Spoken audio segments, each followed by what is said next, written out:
Back to the channel মনে কানবা বৃষ্টি রেখা। আজকে বানাবো ডিমের ঝোল। ডিমগুলো সিদ্ধ করা হয়ে গেছে, এবার ডিমগুলোকে ছাড়িয়ে নিই।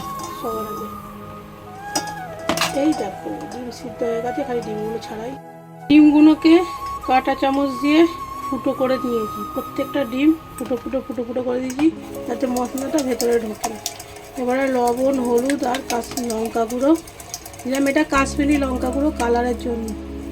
এবারে ডিমটাকে ভেজে নেব।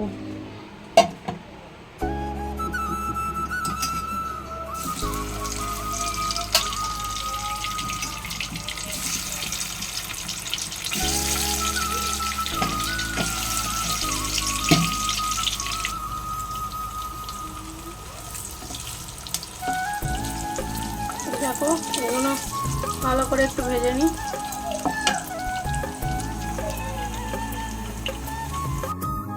এইগুলো ভাজা হয়ে গেছে, এবারে ডিমগুলো তুলে নিই।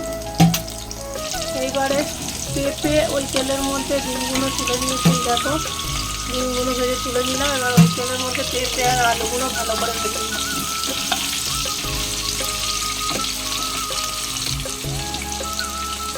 দেখো লবণ দিলাম,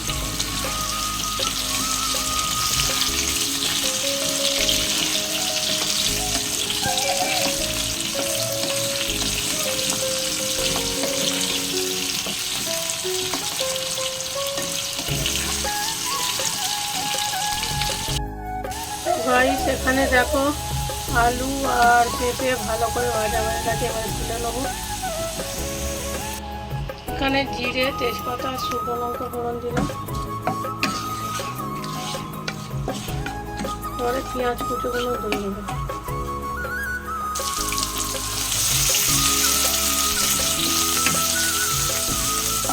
পেঁয়াজগুলো ভাজা হোক, এখানে একটা পেস্ট করবো টমেটো, আদা, রসুন, কাঁচা লঙ্কা। দেখো পেঁয়াজটা আর একটু ব্রাউন করবো, একটু চিনি দিয়ে দিলাম।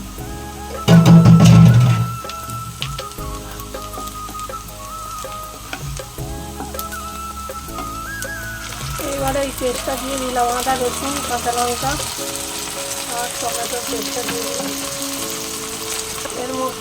এর মধ্যে দিলাম লবণ, হলুদ গুঁড়ো, কাশ্মীরি লঙ্কা গুঁড়ো, জিরে গুঁড়ো, ধনে গুঁড়ো আর চিকেন মশলা দিয়ে এবার খালি ভালো করে কষবো। দেখো মোটামুটি কষানো হয়ে গেছে।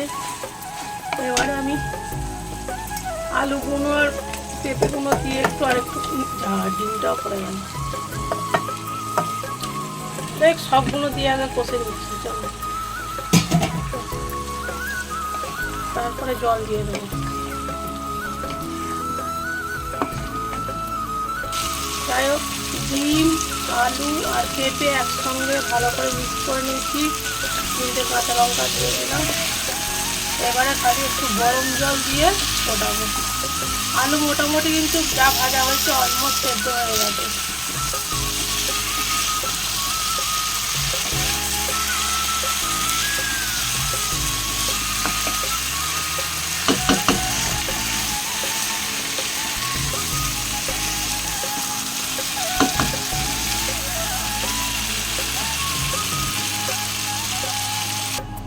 দেখো গরম জল একটু দিয়ে দিয়েছি, এবার চাপা দিয়ে দিই, খালি ফুটবে। তো গাইস আমার ডিমের ঝোল অলরেডি ডান। দেখতে পারো, ওটা অফ করে দেবো। কোনো রকম আর মশলা দেবো না। চলো ডান।